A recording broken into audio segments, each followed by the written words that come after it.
Halo semuanya, sebelumnya perkenalkan aku Dusnia Nara Gita Pakpahan, kalian bisa panggil aku Gita. Aku dari Fakultas Hukum Universitas Negeri Semarang. Kali ini aku akan menjelaskan kepada kalian tentang hukum internasional. Pada video pertama ini, kita akan membahas terkait dengan istilah-istilah hukum internasional dan pengertian dari hukum internasional. Sebelum kita membahas pada pengertiannya, maka kali ini kita perlu mengetahui kira-kira apa saja ragam istilah yang sering dikenal dalam sehari-hari, khususnya dari keilmuan hukum internasional. Hukum internasional sering dikenal dengan istilah Law of Nation atau hukum bangsa-bangsa. Kalau teman-teman mencermati definisi atau pengertian atau istilah yang sering digunakan, khususnya misal dari Oppenheimer, salah satu sarjana hukum internasional, atau pada buku-buku naskah yang mana dikeluarkan sebelum Perang Dunia Kedua, umumnya hukum internasional seringkali digunakan istilah the law of nation. Sama halnya ketika menggunakan istilah United Nations. Di situ juga hampir sama artinya adalah perserikatan bangsa-bangsa. Jadi penggunaan kata nation itu sudah menjadi hal yang biasa. Nah, kemudian perkembangannya ada the law among nation. Of sama among itu hampir sama, di mana among itu ibaratnya adalah hukum antar bangsa. Jadi setiap bangsa-bangsa di dunia ini perlu diatur di dalam suatu kaidah hukum yang mengikat. Hukum antar negara. Disinilah sudah mulai istilah kata nation yang awalnya tadi digunakan dari kata the law of nation, United Nation, kemudian beralih menjadi state. Nah, disinilah sudah mulai ada pembentukan kedaulatan negara. Disitulah seringkali menggunakan istilah state daripada nation. Meskipun sebenarnya artinya hampir sama. Kemudian muncul lagi international law yang saat ini kita kenal lebih simple menggunakan kata hukum internasional atau international law. Tapi hukum internasional ini yang kita pelajari saat ini itu asal muasalnya berasal dari kata public international law atau hukum internasional public. Karena kata internasional ini sering dipakai, misalnya hukum perdata internasional itu berbeda dengan hukum internasional publik. Nah, ini yang harus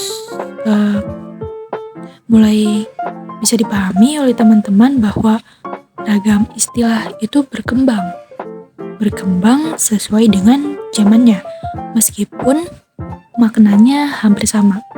Tetapi kemudian ada mulai perbedaan antara hukum internasional publik yang saat ini kita pelajari dengan istilah hukum internasional dengan hukum perdata internasional atau private international law. Istilah-istilah ini haruslah dipahami karena ini menjadi salah satu fondasi, salah satu dasar pada saat kita memahami ilmu hukum internasional. Istilah-istilah ini bukanlah menjadi suatu persoalan, yang penting ialah bahwa kita mempergunakannya secara tepat apabila salah satu di antaranya telah kita pilih untuk dipergunakan selanjutnya. Kita memilih istilah hukum internasional karena dibandingkan dengan istilah lain seperti hukum bangsa-bangsa atau hukum antar negara, istilah inilah yang lebih tepat. Sekarang kita beralih kepada pengertian. kita lihat dulu definisi dari para ahli. Pertama, dari bapaknya hukum internasional, yaitu Bapak Oppenheim. Di dalam bukunya, Oppenheim mengatakan bahwa hukum internasional itu adalah the name of the body of customary and conventional rules which are considered legally binding by civilized states in their relation with each other. Artinya adalah hukum internasional menurutnya adalah nama dari suatu perangkat kebiasaan. Customary itu kebiasaan, dan conventional rules aturan kaidah-kaidah traktat atau konvenan atau sifatnya yang tertulis dan mengikat, which are considered legally binding. Jadi kebiasaan internasional itu tidak tertulis, tetapi konvenan itu meskipun tertulis tetapi dianggap secara hukum mengikat. Jadi meskipun itu sifatnya tertulis, tidak tertulis, tetapi di situ secara hukum dianggap mengikat oleh negara-negara yang beradab in their relation with each other, oleh hubungannya dengan negara lain di dalam masyarakat internasional.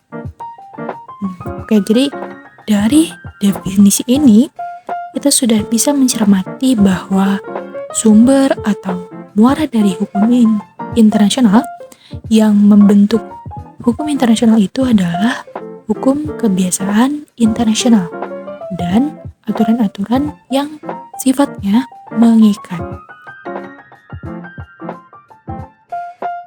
Sarjana hukum yang kedua, kita mengenal namanya Martin Dixon. Martin Dixon mengatakan bahwa international law comprises a system of rules. Jadi, hukum internasional itu terdiri dari sistem, aturan-aturan, dan prinsip yang mengatur hubungan internasional. Jadi, aturan-aturan dan prinsip-prinsip yang ada itu mengatur hubungan internasional antara negara yang berdaulat satu dengan negara berdaulat lainnya, atau antara negara berdaulat dengan organisasi internasional. Lalu, apa bedanya dengan pendapat Oppenheim tadi? Pendapatnya Martin Dixon di situ menjelaskan bahwa hukum internasional ternyata subjeknya tidak hanya negara, tetapi ada organisasi internasional. Nah, tadi sudah dijelaskan pendapat dari sarjana-sarjana hukum internasional yang berasal dari Barat. Nah, bagaimana dengan yang ada di Indonesia? Nah, dari pendapat yang di Indonesia itu ada Mokhtar Kusumaatmadja. Di situ beliau mengatakan bahwa hukum internasional itu adalah keseluruhan kaidah dan asas yang mengatur hubungan atau persoalan yang melintasi batas negara atau subjek hukum bukan negara. Jadi, kaidah atau asas ini mengatur hubungan hampir sama dengan pandangannya Martin Dixon. Jadi, tadi itu hubungan antar negara, hubungan yang melintasi batas negara, hubungan internasional, dan juga di situ subjek-subjeknya itu bisa jadi subjek negara atau subjek hukum non negara. Nah, sekarang dari apa yang tadi sudah disampaikan, maka hukum internasional dapat didefinisikan satu. Ia merupakan sekumpulan aturan kaidah, prinsip, dan atau asas yang mengikat.